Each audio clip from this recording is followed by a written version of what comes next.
Hello, my name is Randy Ruby. Today we're going to be talking about the organizational impacts of medical training pre and post COVID 19. Where does reform start? What are the impacts of organizational structure? How was medical training before COVID 19? What policies changed both with COVID 19's medical training and organizational impacts post COVID 19? What are the current setbacks in these systems, and how do we move forward? Organizational structure. What do organizational structures impact? They impact accessibility, financing, policies, and procedures. Through organizational structures, this is where everything is defined from both state, local, and federal guidelines.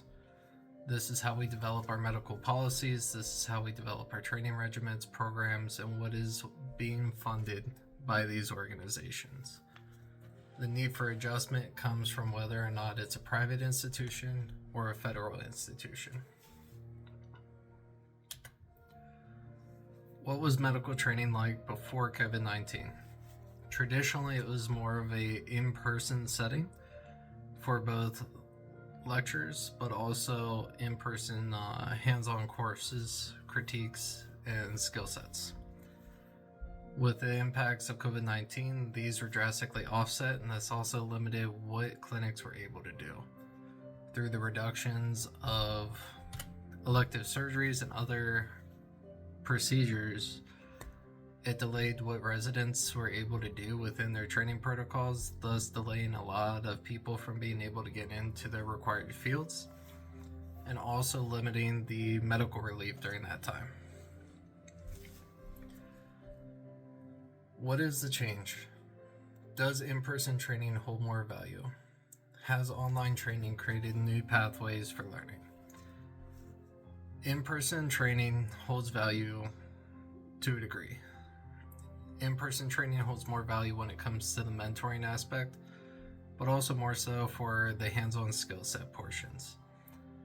There are portions that can be done online, more so your PowerPoints and other things that seem to be more tedious or could be done at self-paced lessons. With this, we call this the blended programs. That way, half of the course critique is done online, the rest is done in person. What kind of policy reforms are needed? Why were the policy reforms needed? The policy reforms were needed because during this time frame, there was a lot more stringent rules and regulations on what could or couldn't be done. There was no gray areas. Through the policy reforms, it created a sense of urgency on why these policies needed done.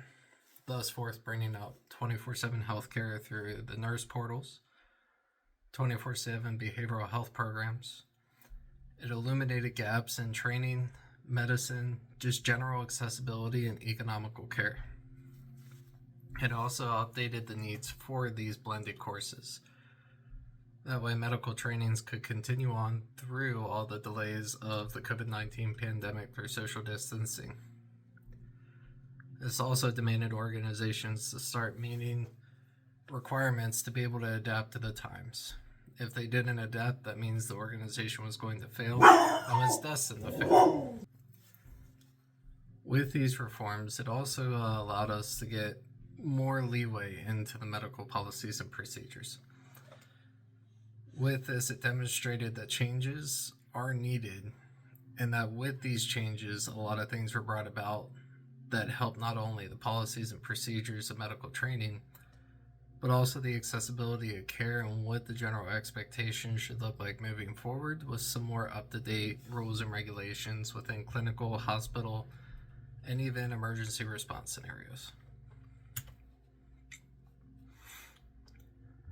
Obstacles moving forward, though, is the lack of urgency that's starting to fade with the loss of the pandemic.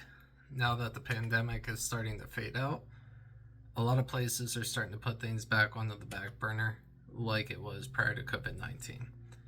With this, it's going to bring about other challenges, such as medical education. Medical education made leaps and bounds, but now that the need for that specific response is fading off, It's up to the organizations to be able to find that drive to start targeting the other more chronic issues at hand. Focuses need to be more aligned with these things. If they're not aligned, then the vision is lost.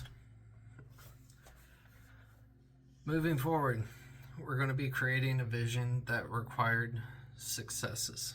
So making sure that we make something that's feasible, creating timelines for something that can be attainable, but also ensuring that we're incorporating appropriate instructors and tasks to the treatments and education at hand. Setting up a structured timeline to be able to make things feasible, and staying informed on the updated rules, regulations, and policies of state, federal, and local guidelines.